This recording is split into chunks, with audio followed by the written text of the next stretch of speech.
moja kwa moja mtazamaji. Kwanza wacha nikuarifu tuna kinachoendelea kule jijini Beijing nchini Uchina, ambako mapema jioni hii Kenya ilipata habari njema, na ni baadhi ya wanariadha wake ambao waliweza kupewa nafasi ya kwanza, ama waliweza kuchukua nafasi ya kwanza na hatimaye kupata ama kuipa Kenya nishani ya dhahabu kwenye mashindano yanaendelea kule. Vivian Choriote kupitia ambaye alikuwa anakimbia katika mbio za mita 10,000 alichukua nafasi ya kwanza, huku Mkenya mwingine ambaye ni Ezekiel Kemboi, kama sijakosea hii ni mara ya 4 Ezekiel Kemboi kuchukua nishani ya dhahabu katika mbio za mita 3,000 kuruka viunzi na maji, na vile vile aliongoza wa Kenya wengine watatu kuchukua nafasi ya kwanza hadi ya 4 katika mbio hizo. Bila shaka hizi ni habari njema ambazo tumezipokea jioni ya leo. Taarifa zaidi itakujia kwenye muda usiokuwa mrefu, lakini kwanza katika taarifa nyingine ambazo tuliweza kuzipa kipaumbele ni kwamba hali ya wasiwasi inaendelea kushuhudiwa katika eneo la Ngaremara, mpaka wa Isiolo na kaunti ya Samburu, huku baada ya vijana wa jamii ya Turkana kuziba barabara wakidai vijana wa jamii ya Samburu walimuua mmoja wao. Mtazamaji, zogo hilo limetatiza shughuli za uchukuzi kumradhi kwa siku ya pili sasa, huku kamanda wa polisi katika kaunti ya Isiolo Nelson Okiega akisema bado hawajapata mwili wa anayedaiwa kuuawa kwenye zogo hilo. Zogo hilo limepita wakati ambapo mwanahabari Lofty Matambo alikuwa yuko katika sehemu hiyo, na hivi sasa anatupasha taarifa zaidi.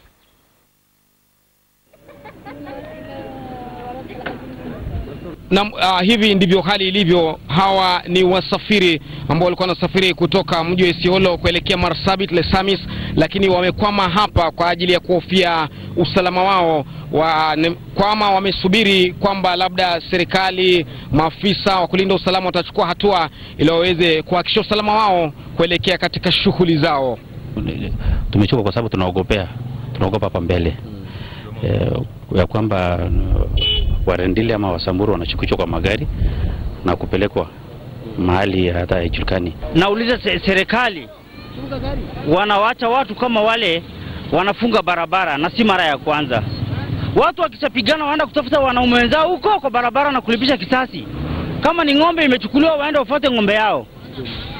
Na si kuja kufunga kwa barabara. Barabara inatumiwa na kina mama na watoto.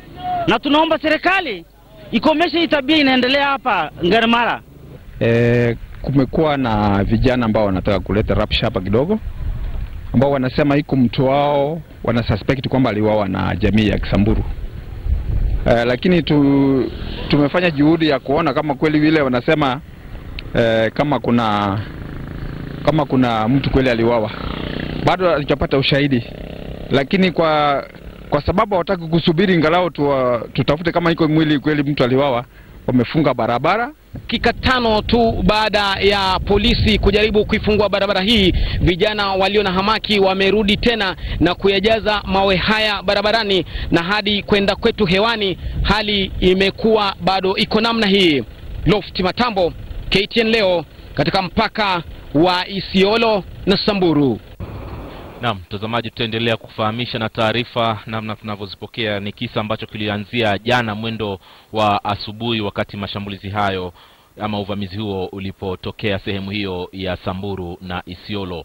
Kwingineko, serikali sasa inakabili changamoto ya kupata pesa za kuiwezesha kutimiza maagizo ya mahakama ya juu ya kuwapa walimu mishahara mipya mwisho wa mwezi huu.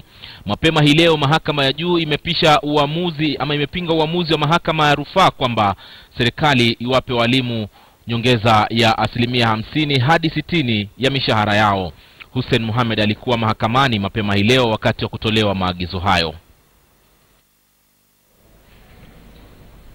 Mahakama ya juu nchini, walimu pamoja na watetezi wao wamefika tayari kusubiri maamuzi ya majaji, maamuzi ambao wanasema itabadili mustakabali wa mizozo baina yao na serikali. We have also cited what that rule. Jaji Smoky Mwanjala aliposoma maamuzi yaliyofikiwa kwa pamoja na jopo la majaji hao, walimu walionekana kujawa na matumaini yaliyobainika kwenye nyuso zao. We find that this court lacks jurisdiction to entertain an application challenging the exercise of discretion by the Court of Appeal under Rule 52B of that court's rules of 2010, there being neither an appeal nor an intended appeal pending before the Supreme Court.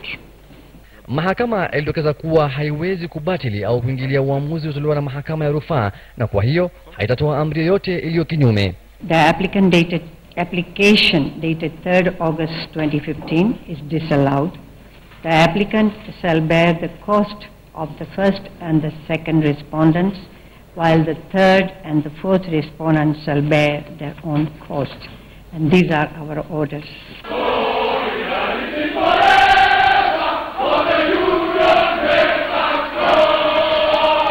Afueni iliyobadilisha taswira ya mahakama, walimu wakajawa na furaha isiyo na kifani.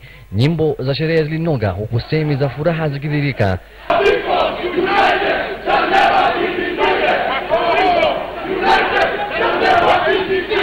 Hata hivyo, viongozi wa vyama vya walimu wanasema ndio mkoko unaharika maua. Here escalates itself to a very severe level that indicts the government that the Teacher Service Commission are in contempt of the court orders issued at the appeal court on 3rd of August. And therefore, moving to the next level, Teacher Service Commission should pay all the arrears and all the salaries. This is the supreme joy of teachers of this country. The courts have stamped the authority and we have seen the rule of law. Let us remain steadfast because the war has just started. Huku matumizi ya serikali kila mwezi yakiongezeka na kuwa bilioni 14.6 kila mwezi ili kukidhi matakwa ya walimu, walimu wengi walionyesha kudhihirika licha changamoto zinazowakumba. Katika nyongezo hii kidogo ambaye hatusemi inatutosha, lakini inatusaidia kidogo. Hii sasa itatusaidia sisi tusongeshe sasa maisha kama Wakenya wengine, kwa sababu sisi tulikuwa tumekiona kama sio Wakenya. Walimu watapata morali kwa sababu wakati ya kwanza mshahara ni kidogo, watoto walikuwa wanakaa nyumbani hawapati masomo ya secondary na university, watoto wa walimu hawapati hospitali. Sasa kama sisi tumepata hii ushindi, angalau kidogo utatusaidia sisi. Hata hivyo, sasa kibarua kipo kwa tume ya huduma za walimu ambayo iliwalipa walimu Ijumaa iliyopita, siku mbili kabla ya uamuzi huo kutolewa. Kwa sasa hawana budi kupata shilingi bilioni 4.96 kabla ya mwezi huu kumalizika, la sivyo watetezi wa walimu watarejea mahakamani. Ushindi huu wa walimu kote nchini wanasema ndio mwamko mpya katika vita dhidi ya kutetea haki za mwalimu, pamoja na kufunga ukurasa mpya dhidi ya haki za demokrasia pamoja na matakwa yao. Hussein Mohamed, KTN Leo, katika mahakama ya juu Nairobi. Tukiwa bado tuko kwenye kingo za mahakama, mtazamaji, aliyekuwa msajili mkuu wa mahakama Gladys Wos-Sholei alifika katika mahakama ya hakimu mkuu hapa jijini Nairobi kujibu mashtaka kuhusu matumizi mabaya ya afisi na kukiuka kanuni za zabuni wakati wa ununuzi wa nyumba ya jaji mkuu. Alikanusha mashtaka yote na kuachiliwa kwa dhamana ya shilingi 600,000 pesa taslimu. Paul Nabiso na taarifa hiyo. Bisholei alifika mahakamani na maafisa wengine 6 waliohudumu chini yake wakati wa utawala wake katika idara ya mahakama. Mbele ya hakimu mkuu wa Nairobi Felix Kombo, Bisholei alikanusha mashtaka yote yaliyokuwa yamewasilishwa na tume ya kupambana na ufisadi na maadili EACC, jinsi walivyokuwa wamefanya washtakiwa wengine wiki 3 zilizopita. Hata hivyo, baada ya pande zote kukubaliana kuhusu mkondo utakaochukua kesi hiyo, Bisholei alisema kuwa hatua ya kesi hii kuanza imempunguzia dhiki nyingi na ukweli umeanza kudhihirika. To my supporters, I want to say that today I have been vindicated. It's reduced to 2.2 billion. Then later on again, it's reduced to 1.2 billion. Now 2 years down the line, it is down to a house that was purchased and no money was lost. Tangu Bisholei aondoke kazini yapata miaka 2 iliyopita, amekuwa akikabiliwa na malalamishi kuhusu ununuzi wa makazi ya jaji mkuu huko Runda, huku tume ya ufisadi nchini ikimhusisha na ufisadi, jambo ambalo ameliweka bayana hivi leo. I want to use this opportunity to explain to Kenyans what I am being charged with. Please note that the charge sheet is public record and is available to you. It does not charge me with stealing money. In fact, it does not charge me with engaging in any corrupt activity or receiving any bribe whatsoever. To put it simply, I'm being charged with 1, failure to plan, 2, improperly conferring benefits by signing a contract, 3, failure to ensure that government funds were used in an efficient, economical and transparent manner. This charge, like all the others, cannot and do not amount to anti-corruption or economic crimes. Katika shtaka la kukiuka kanuni za zabuni na kuweka saini katika taratibu mbalimbali jinsi unavyodai upande wa mashtaka, alijitetea akisema kuwa hilo hufanyika na maafisa wa serikali wanaoongoza idara tofauti. Kulingana naye, vita dhidi ya ufisadi hutakiwi kuchukua mkondo wa ubaguzi. I agree with our leaders that corruption is a real menace in our country, and that corruption is in fact very real and we must fight it. However, we must fight it correctly and dispassionately. If fought wrongly, which manager in this country will ever make a decision? They will always be in fear. They will be paralyzed with fear of being victimized or for that corruption charge. Tarehe 7 mwezi ujao mahakama hiyo itatoa uamuzi kuhusu hoja walizotoa mawakili wa Sholei. Awali wanataka baadhi ya stakabadhi zilizowasilishwa na EACC kwa afisi ya mkurugenzi wa mashtaka ya umma kufichuliwa, kupata tarehe kamili ya kesi kuanza, mbali na kubadilisha mpango wa dhamana kwa maafisa wale 6 waliokuwa wakihudumu katika kamati ya zabuni kutoka fedha taslimu hadi kwa dhamana nyingine. Maafisa hao ni aliyekuwa naibu wa Sholei Kakai Kissinger, Martin Okwata, Benedict Omolo, Thomas Atak, Nicholas Mbeba na Wycliffe Wanga. Paul Nabiswa, KTN Leo.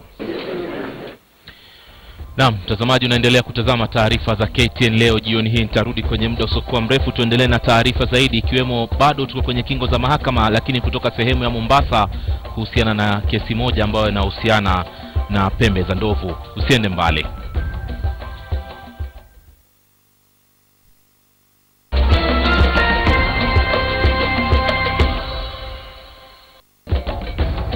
Wata hapa na hisi na Maragoli, Kisii, lakini naita tu kwa wadwa.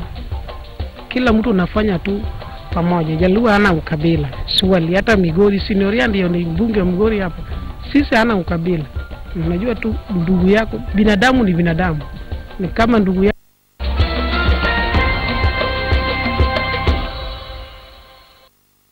Naam, karibu tena mtazamaji. Mahakama Kuu imesitisha dhamana iliyotolewa kwa mshukiwa wa ulanguzi wa pembe za ndovu Faisal Mohamed hadi pale jaji atakapotoa uamuzi kuhusu iwapo dhamana ya hakimu siku ya Ijumaa ni halali au la.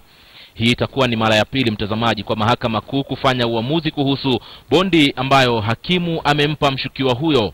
John Juma na ripoti zaidi kutoka kaunti ya Mombasa.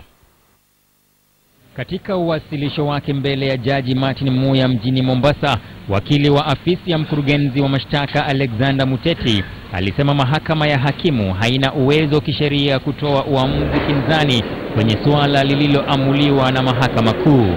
The High Court, as presently constituted, must stamp its authority and say when we grant orders, they are not in vain. Number 2, my lord,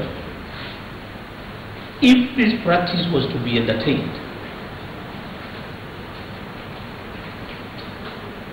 we would cause judicial anarchy, where parties will no longer be sure which courts do we go to when we have an issue. Upande wa mashtaka unapinga dhamana hiyo kwa kauli kuwa mshukiwa ana uwezo wa kutoroka nchini, hasa ikizingatiwa kitengo cha polisi wasio na mpaka Interpol walimkamata nchini Tanzania akiwa bila stakabadhi rasmi za usafiri mwezi Disemba. Hiyo ni kando na yeye kuwa miongoni mwa washukiwa 9 ambao polisi wa kimataifa wamekuwa wakitafuta kwa kuhusishwa na magendo ya pembe za ndovu. Hata hivyo, mawakili wanaomwakilisha Faisal Mohamed wametetea uamuzi wa hakimu na kutaka usibatilishwe hata kidogo. Wamesema ulitolewa baada ya mashahidi 9 kutoa ushahidi wao mbele ya hakimu. About the principle of the hierarchy of the court and all those other issues were all. The right to a fair hearing cannot be limited. Mawakili wa Faisal wanasema si haki azidi kuzuiliwa korokoroni tangu Disemba mwaka jana, ilhali washukiwa wengine 5 wanaohusishwa na kesi hiyo walishapewa dhamana. There will be an interim stay to 26. Mjini Nairobi, wanaharakati wa kupiga vita uwindaji haramu waliandamana barabarani kushtumu uamuzi wa hakimu Davis Karani kumpa Faisal bondi. We are here to support the court, support the high court, support our government in Kenya who is starting to apprehend these people to safeguard our wildlife. Faisal pamoja na washukiwa wengine 5 wanahusishwa na shehena ya zaidi ya pembe za ndovu 314 zenye uzito wa zaidi ya tani 2 zilizonaswa mwaka jana eneo la Chuda, Mombasa. Mahakama Kuu ikiratibu kutoa uamuzi wake tarehe 26 mwezi huu, pia inatarajiwa kwamba itatoa mwelekeo mwafaka kuhusu mgongano ambao unatizamwa kuwa kati ya Mahakama Kuu na mahakama inayoongozwa na mahakimu kuhusu kauli ambazo zishaamuliwa na Mahakama Kuu. John Juma, KTN Leo, Mombasa.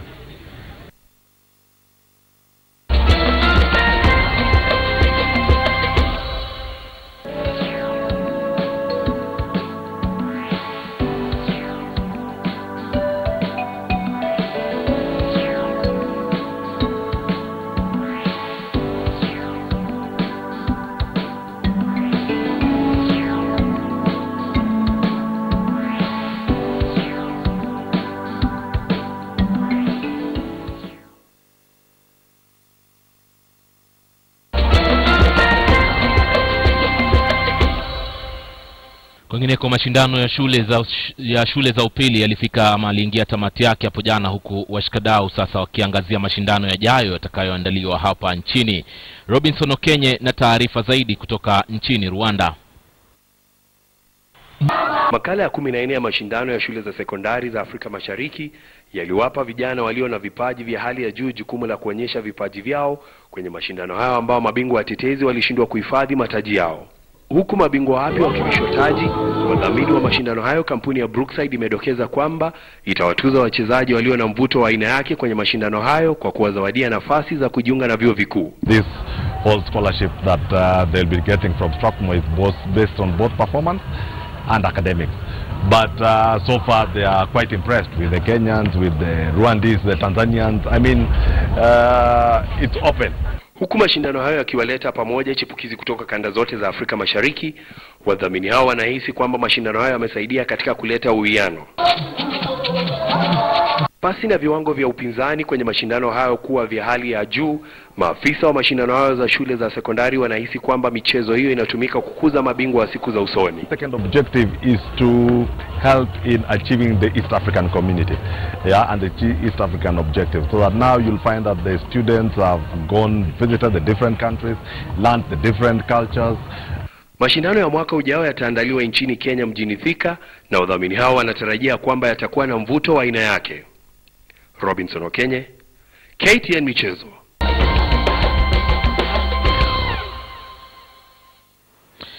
Naam, mtazamaji, basi ikiwa ni siku ya Jumatatu, tuna makala maalum ya elimu ambayo hii leo basi tunaangazia vitu ambavyo vinavyomsaidia kijana ama ni mzazi ana virutubishi gani kwa mwanafunzi ama mtoto wake, awe ni wa kike ama wa kiume. Afuate kwa nani? Huwa inasemekana sana anafuata kwa mzazi, lakini tuna mzazi hapa wa kike atatuelezea kamili ni vitu gani ambavyo wanavyomsaidia kijana wake anaposoma, na vile vile tutakuwa na mtaalamu wa masuala ya elimu pia tupate kusikia kuhusiana na utafiti ambao uko karibu kuzinduliwa kuhusiana na swala hili. Mtazamaji, hizi ni taarifa za KTN Leo. Tumetamatisha hapo upande wa KTN Leo, lakini baadaye kidogo tutarudi kupitia KTN News tuendelee na majadiliano yetu. Usiende mbali.